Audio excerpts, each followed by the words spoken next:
Welcome, everybody. Happy Thursday. We made it. It's me, Brandy P., your host, and my fun co host, Miss Melissa P. And we are here with Yes, I Am the Veteran. And we are talking tonight about the VA in the era of coronavirus. But before we do that, let's do the weekly catch up. So, Melissa, talk a little bit about your side projects. I know you've got a lot going on right now. Yes.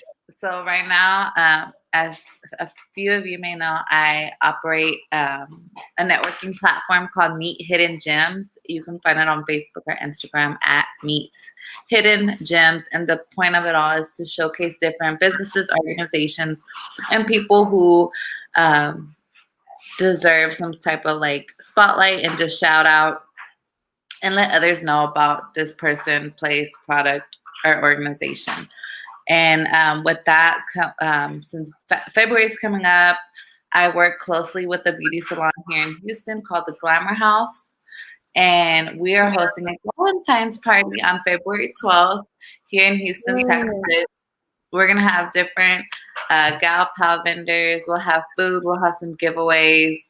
And it's just a really good networking opportunity and just for a chance to have a good time with some other ladies that make up the Houston area. And yeah.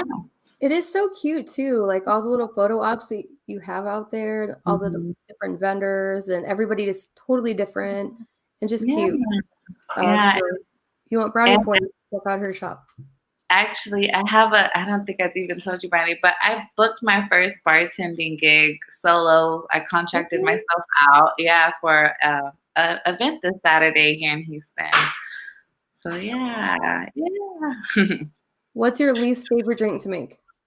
I would say the Long Island. Really? I guess it depends on what state you're in. Everyone makes it a different way, I guess. Yeah, I'm like, keep it cute. Keep it cute.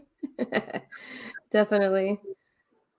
And how's everything going with school with the little one? Oh, he's great. Today was actual Spirit Day. I don't know if I told you about last week. I got him dressed up for Spirit Week, and it wasn't Spirit Week. No, you didn't tell me that. Yeah, I picked him up, and he's like, "Oh, by the way, Mom, today wasn't Spirit Day," and I was like, and it was the end of the day, and I was like, "Wow, they didn't even call to like complain or like they're just like it's okay." Like, his school is so kind. Well, at least they were cool about it. Like, what did you dress them up as? Like, was it pajama day or was it like blue and white day or something? Usually Spirit Day, well, every month they get a day to wear jeans because he wears uniforms every day. Yeah, that's what you're saying. So it's their one day to wear jeans and their school shirt. Oh, he was ready. He was looking forward to that day. Oh, yeah. Yeah. That's really cute. And Aurelia, I saw she won the spelling bee. Yes. She was the kindergarten champion. She was super excited. And the next night she lost her very first tooth. Oh my gosh. Yeah. She was just having an exciting week. Yes, she has. I was surprised when her new teacher was the one that told me, yep, she won. I was like, really? And she was so proud of herself. She won a mask, so she's been sporting it. She's all proud of it. Oh, no, she's so sweet. Yeah. And we're also, right now we're setting up the San Antonio Concealed Carry class. So I don't know how it is out there. Actually, I was reading some statistics on Houston with the murder rate. It's like beating out LA and New York City right now. Yeah. Right now we are setting up a concealed carry class and also a range day for veterans that maybe just want to reacquaint themselves that already have their license. We are doing this for women veterans. Reach out if you are interested in the San Antonio area. It will be on private property. It is a very relaxed atmosphere. All the veterans that went the last time really did enjoy themselves, and they had breakfast and lunch provided, so you didn't have to leave campus or anything like that. Hey, Chris. And so I guess the topic tonight, the VA in the era of coronavirus. This one actually is interesting to me because so much changed in such a short period of time with coronavirus, right? Like we went from living our life one way to really drastically different, in a few weeks, maybe less. I mean, I would say less than a month, everything was like, right? And like it's kind of we're going like up and down with like we're normal and we're not, and just kidding.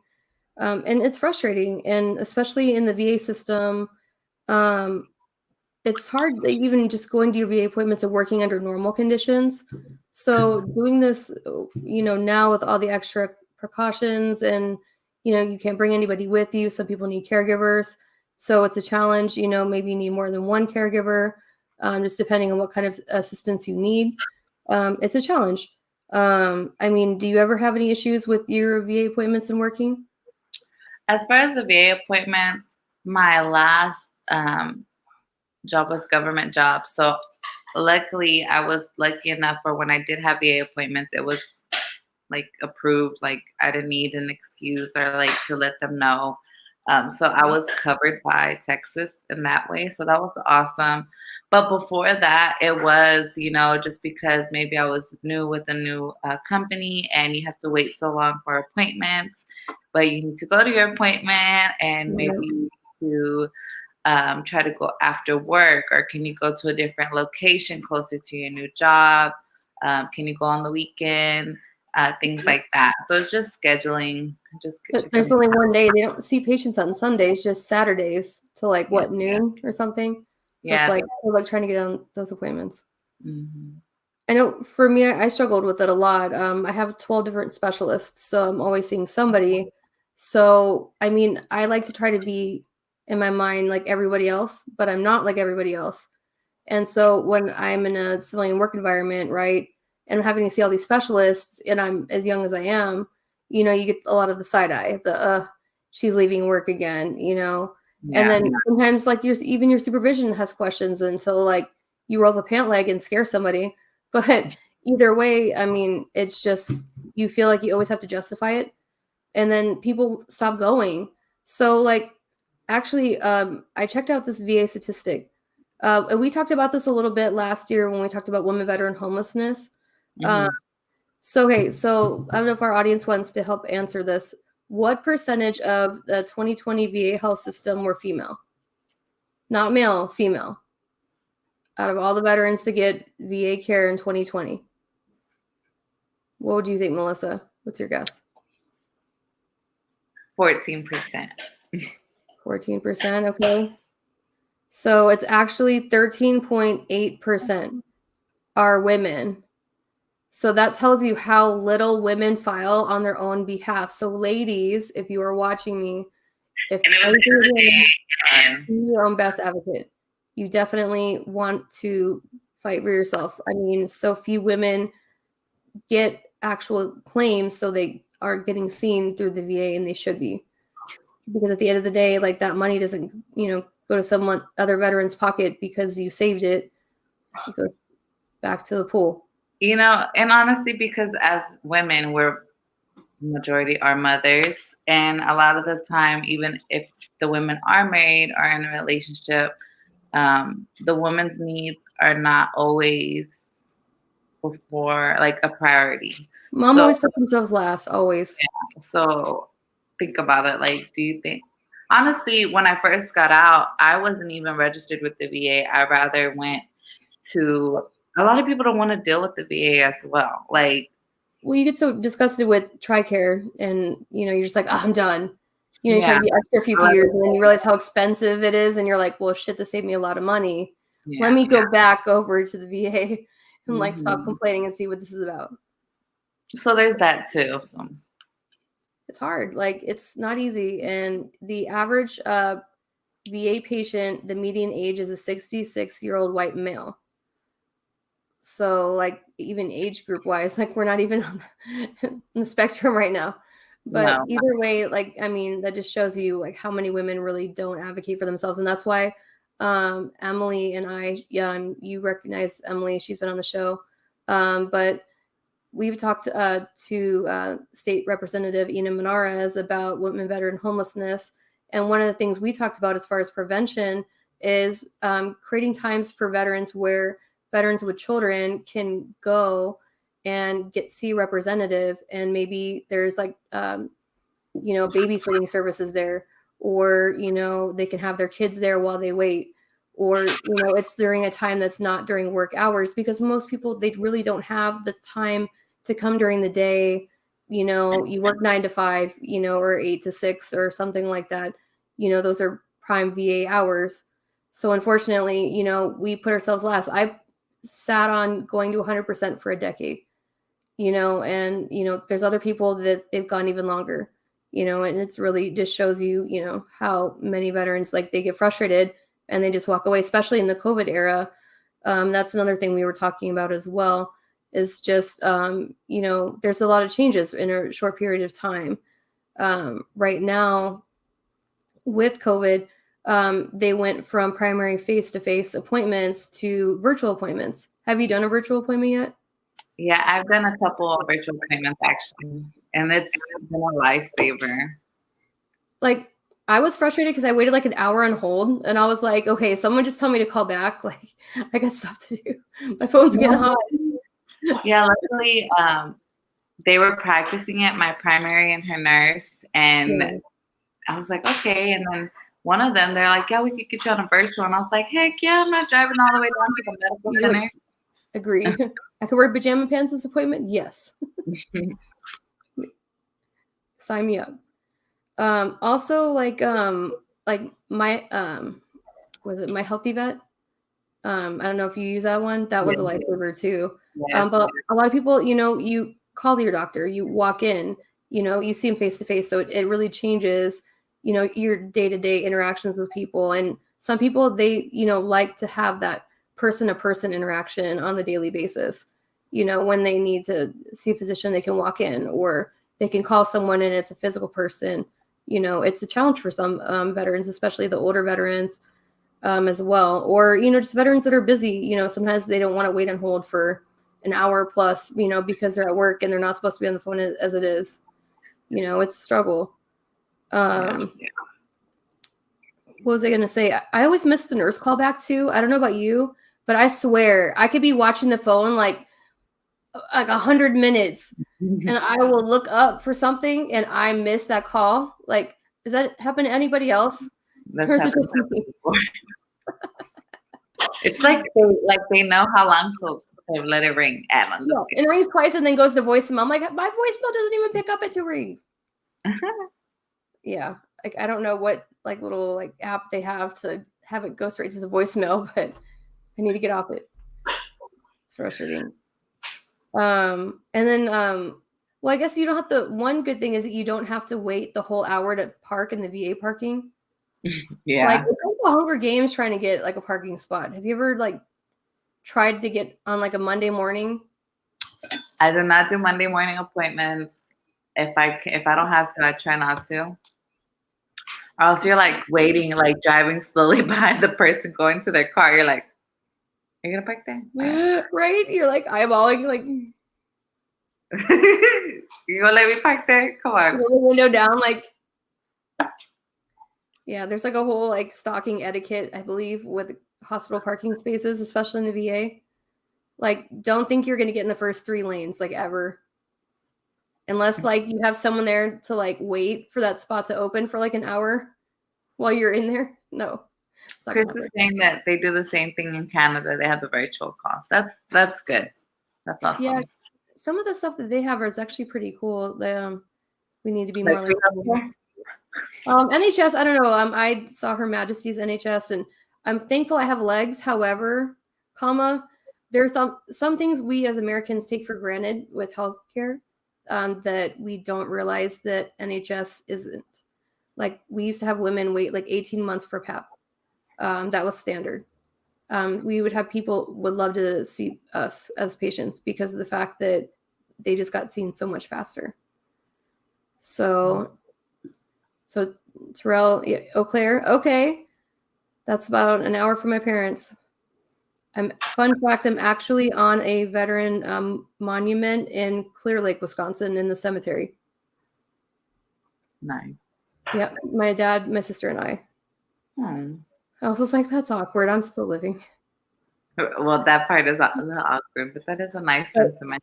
it was really cool though. It's actually a really small town. It's like one of those you blink you miss Main Street kind of places. So it's like a really big deal for this town. So I remember when they built it, I was all excited. Sounds cool down there. For Texas, yes. The cold doesn't scare me in Texas. It's the people driving in the cold weather that scare me in Texas. Like, Don't let it rain. no, freeze. Oh my gosh. During the ice storms last year, like I was like, just stay home. Like, it's not worth it. No. I guess one thing struggle-wise I've had with attending VA appointments now and working is that you can't take your kids with you now. You can only take a caregiver. So I was actually having a documentary done about me when we were running for Miss Veteran America, and I actually snuck in the videographer for Black Rifles as my caregiver. That's how he got in to do some of the footage. Nice. They took one look at me and they're like, "Yeah, I see the braces. Okay." I was like, "Yes." But Yeah. for the most part, I mean, you can't bring your kids in there. Like for me, I have to go in and get labs all the time. So it's hard because, you can't take your kids to get your labs done quickly anymore. Or just like picking up a prescription or something that used to be in and out. I mean, now you're having to really arrange alternate plans, especially if you're single parent. You don't have that, person, hey, can you watch the kids? I'm going to go do this or that, so you really have to think about that more. If any veteran watching this has any sort of nonprofit that has options for veterans that need childcare assistance, definitely post in the notes because we always like to post that for our women veterans or veterans in need as well. I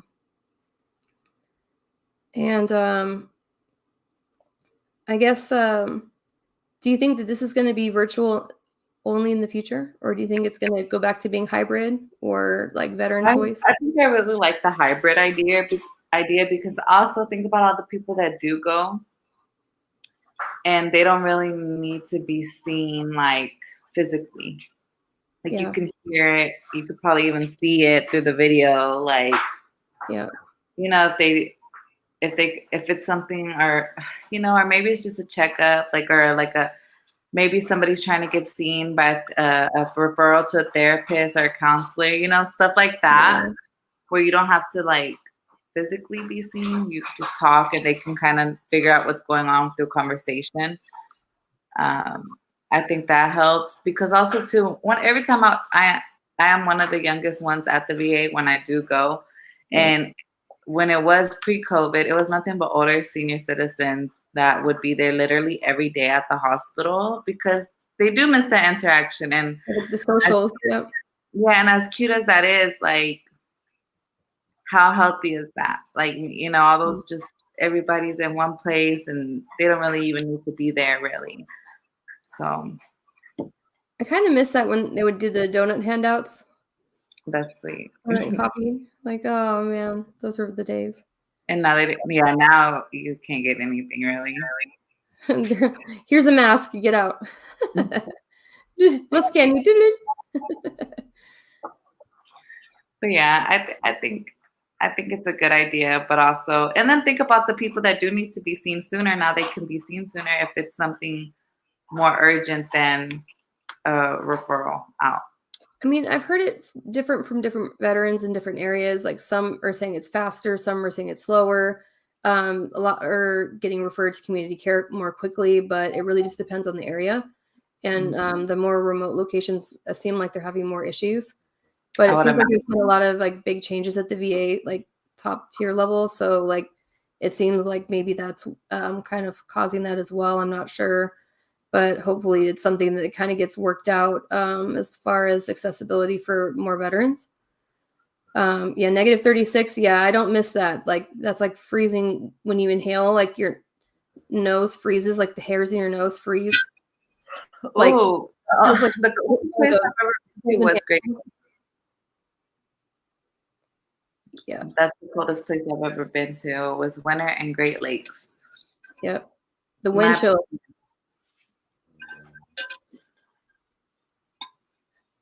This coffee is so good right now.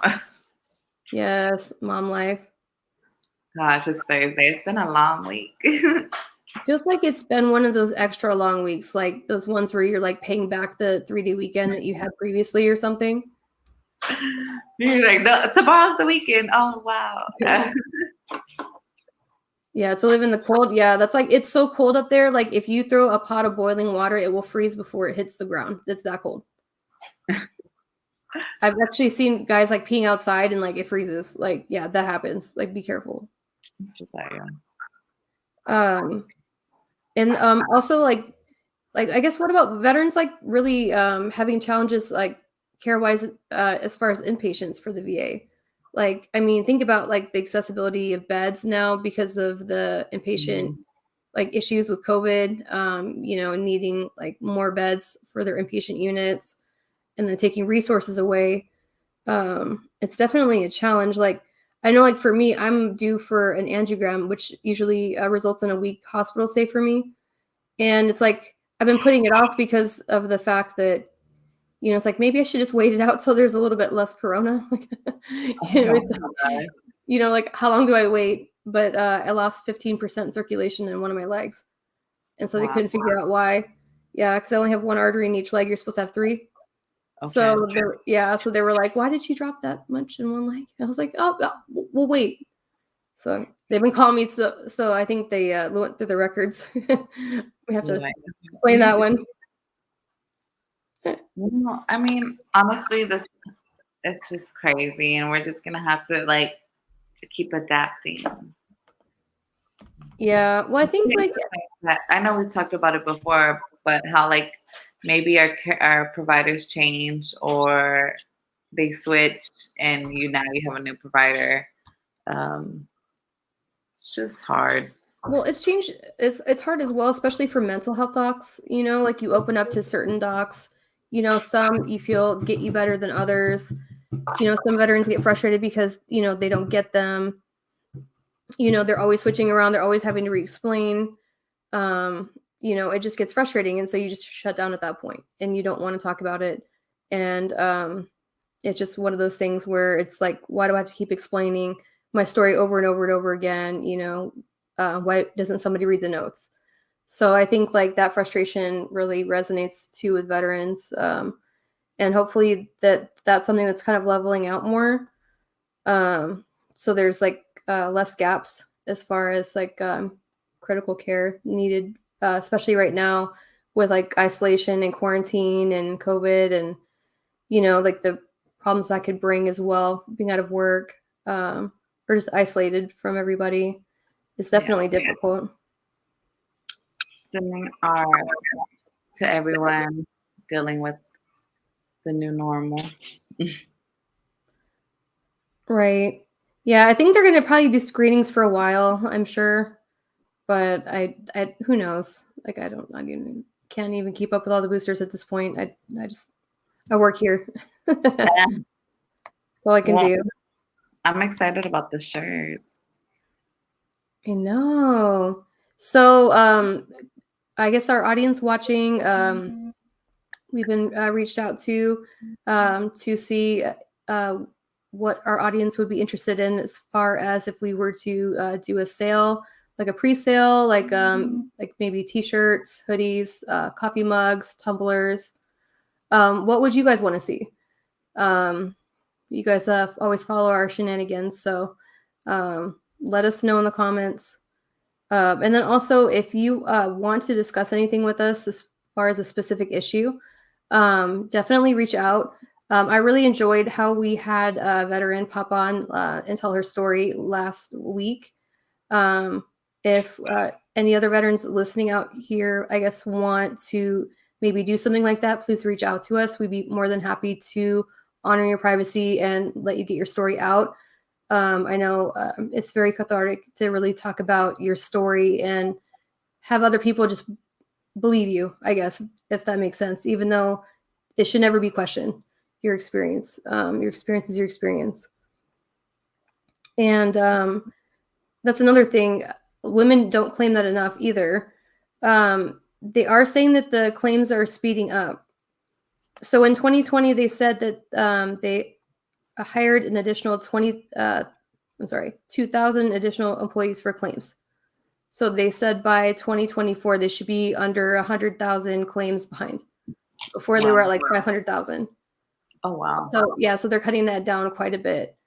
So I mean, especially right now, I mean, a lot of people are doing the quarantine.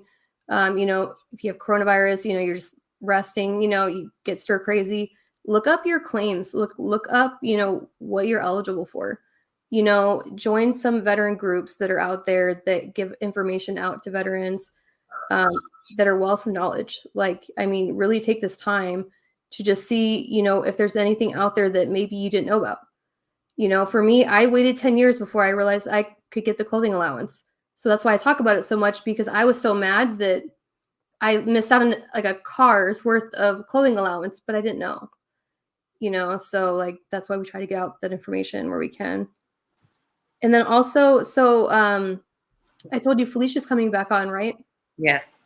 So Felicia Kelly, I don't know if some of our viewers remember her, but she came on one of our first podcasts. But she is a phenomenal claims representative, and she is extremely knowledgeable. And she was having some health issues, so she took some time off. But if any veterans have any specific questions in regards to claims, like maybe something they want explained better or something they want to learn more about, message us on our Facebook podcast page, and that way we can ask Felicia to address it during the podcast. That way we can maybe get that answered for you. She explains it in a way that it's very understandable. I know I get frustrated with the jargon, with all the regulations, because of the fact that it's very dry, and it's something that's, you know, easy to overlook small details that make a big difference.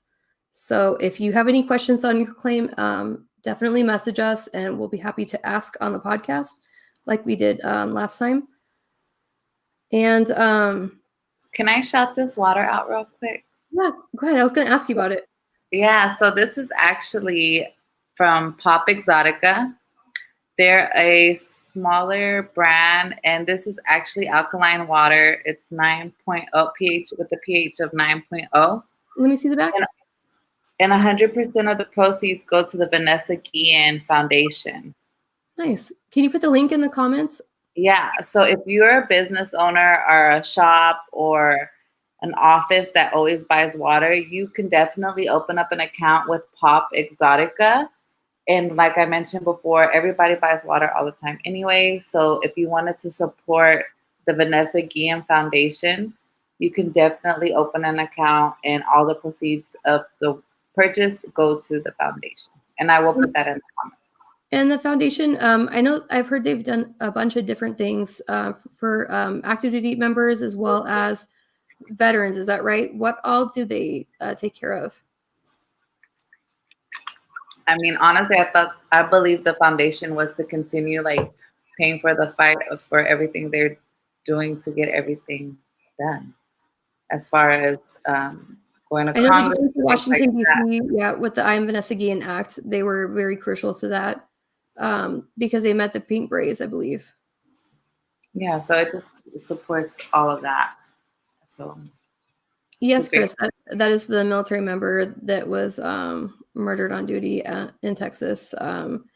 Melissa is in Houston, and they so very much support Vanessa Guillen in Houston. And they have a very large mural on the Glamour House where she does a lot of her events.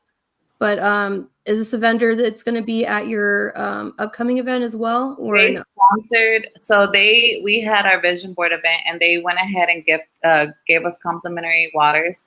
You know, just so they sponsored the water bottles for us. Yeah, I definitely was.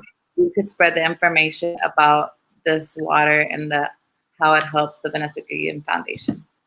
Definitely. Yeah, I want one now for sure, or several. Yeah.